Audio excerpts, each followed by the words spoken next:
আসসালামু আলাইকুম। আজকে একটি বিষয় সবাইকে অবগত করার জন্য লাইভে আসা। সেটা হলো আমার প্রোফাইলে মনিটাইজেশন অন ছিল। কিছুদিন আগে সেটাকে লিমিট করে দেওয়া হয়েছে ফেসবুক কর্তৃপক্ষের পক্ষ থেকে। কারণ সেখানে দেখাচ্ছে যে আমি কন্টেন্ট যে কন্টেন্টগুলো দিচ্ছি সেগুলো আমার অরিজিনাল কন্টেন্ট না। এবং এছাড়াও যে পোস্টগুলো করছি বা লেখা, ছবি এসবগুলো আমার অরিজিনাল না। হ্যাঁ, আমার কিছু কিছু পোস্ট ছিল কপি করা এবং কিছু পোস্ট ছিল যেগুলো অন্যের থেকে নিয়ে কিছুটা সেখানে অ্যাড করে ছাড়া। তাই ফেসবুক কর্তৃপক্ষ সেগুলো আনঅরিজিনাল কন্টেন্ট হিসেবে ধরছে। এবার আমি আপনাদের একটি কথা বলবো যে ফেসবুকে যে কাজগুলো কখনো করবেন না। প্রথমত, অন্য কারোর কন্টেন্ট চুরি করে বা ডাউনলোড করে নিজের প্রোফাইলে দিবেন না বা নিজের পেজে দিবেন না।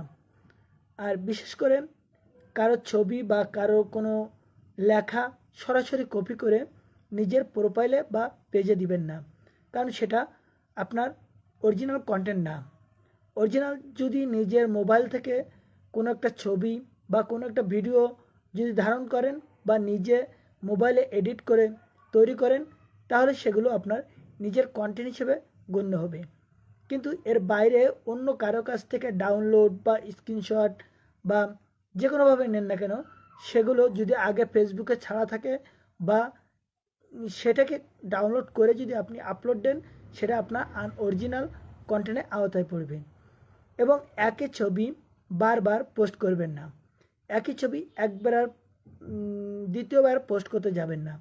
একই অ্যাঙ্গেলের ছবি তুলে বারবার ছবি পোস্ট করবেন না, তবে সেগুলো আনঅরিজিনাল কন্টেন্টের ভিতরে যাবে।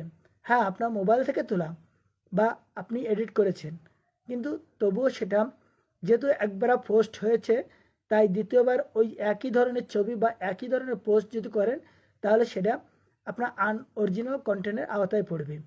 এ ধরনের কাজগুলো কখনো করবেন না।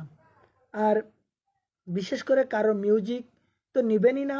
নিজের যদি মিউজিক থাকে তাহলে মিউজিক লাগাবেন, না হলে সব থেকে ভালো হয় নিজের ভয়েসটাই দেওয়ার জন্য, কোনো মিউজিক ছাড়াই ভিডিও দেওয়ার জন্য দিলেই সেটা বেটার। কারণ যখনই আপনি একটা মিউজিক দিবেন, আপনার যদি কোনো রাইট ম্যানেজার না থাকে, সেই মিউজিকটা যদি কেউ ডাউনলোড করে তার রাইট ম্যানেজারে কোনো একটা পেজে পোস্ট করে, তাহলে আপনার সেটা আনঅরিজিনাল কন্টেন্ট বা কপিরাইটের আওতায় আসতে পারে। এজন্য সবসময় খেয়াল রাখতে হবে নিজের ব্যতীত অন্য কারোর পোস্ট বা অন্য কোনো ছবি বা অন্য কোনো মিউজিক কোথাও ইউজ করা যাবে না। এছাড়াও আরেকটা জিনিস আছে, আপনি যখন হেডলাইনটা দেন বা শিরোনামটা দেন, তখন একই শিরোনাম বারবার ইউজ করা যাবে না।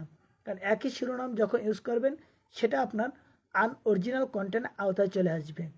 এই জন্য ফেসবুকে যখনই যেটা করবেন, ভাইবে চিন্তে সবসময় করবেন।